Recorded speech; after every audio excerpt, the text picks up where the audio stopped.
This is a review on the laptop of the x550lnv-nb51.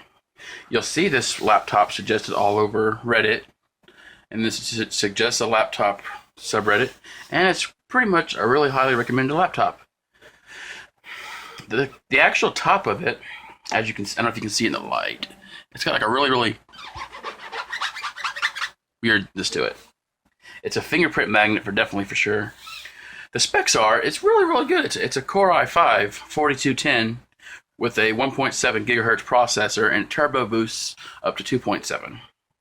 It's got 8 gigabytes of RAM. It's got a 750 gigabyte hard drive, which when you first get it, it's going to be partitioned, and you can just, it's really easy to unpartition if you don't ever use that stuff. I personally don't have a reason to. NVIDIA GeForce GT 840M graphics card with 2 gigabytes dedicated memory. It's so far, gaming wise, I have ran every game that I have ran at it. It's pretty much handled just fine. I've put League of Legends in on max settings. It gets 65 to 70 to 80 frames per second. I've downloaded Terra Online, which is a very big program of 25 gigabyte installs. I ran that one on full on medium, and I get easy 80 frames per second. Or I can go up to a little bit high, turn everything up to high and leave shadows off, and still get about 70 to 72. The actual display is a 1920 by 1080. It's really wide. I will complain. The actual screen itself is very low quality. That's one of the top complaints that I have about it. Is the screen is very not as flashy. It's very dull.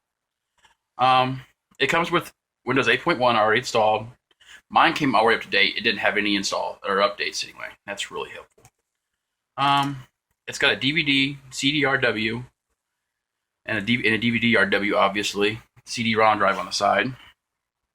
It's got the Kensington lock. It's got the 2.0 USB. It's got the 3.0 USBs. It's got the Ethernet port. It's got the HDMI, the VGA, the nice little fan, and the power supply. I don't know if it's just me, but the power supply, unless you're on the left side of a classroom or you're near an outlet on the left side, it's very awkward, but I get over it. On the back, you have 2 screws. You can swap out one of the sticks of memory that's available, and you get to 12 megabytes of RAM. Gigabytes, apologies. And it's got a hard drive you can swap out for a solid state drive. When you first get it out of the box, you get pretty much 2 manuals, a warranty card, and the brick and the laptop. There's no installation CDs or anything. The brick, on the other hand, is kind of weird. As you can see right here, it goes in a wall like this. And it has a habit of it wobbles a lot, and it will fall out. That's another complaint. Upon first opening, it's got a really nice screen from here anyway, and that's about where it gets dull. You can see how bad the colors are once you unlock it. But of course, it's got everything here. The trackpad is really responsive. In order to scroll, you use 2 fingers. 2 fingers scroll, 3 fingers to go back to the desktop. It's all right. I'm going to go ahead and log in now.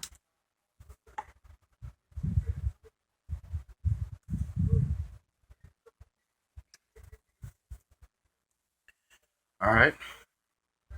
Close this out. Put this out. All right. As you can tell, the laptop screen is not that great. Yeah, everything I've pretty much run it, Terra runs easily, really easily. Let's see, what else was there to complain about?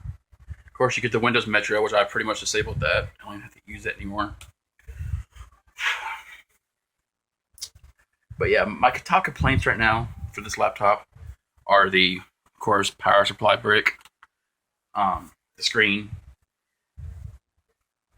and the power supply actual area where you plug it in the laptop at. Everything else with this laptop is pretty good. The battery life so far that I've found is roughly 3 hours or less, 3 to 4 hours if you turn down everything. Which is what I made the mistake of not doing last night. Ended up your laptop die within like an hour or less. Yeah,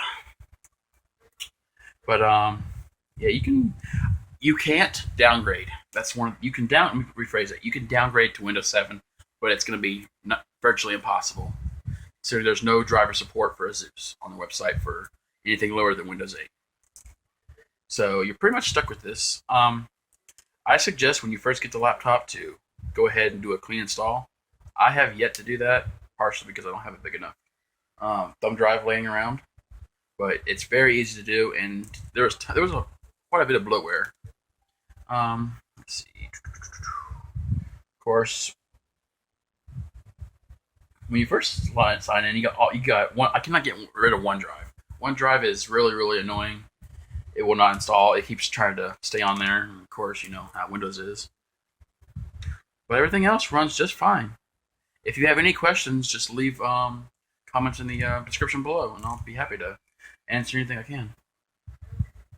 Once again, this is the review of the X550lnv-nb51.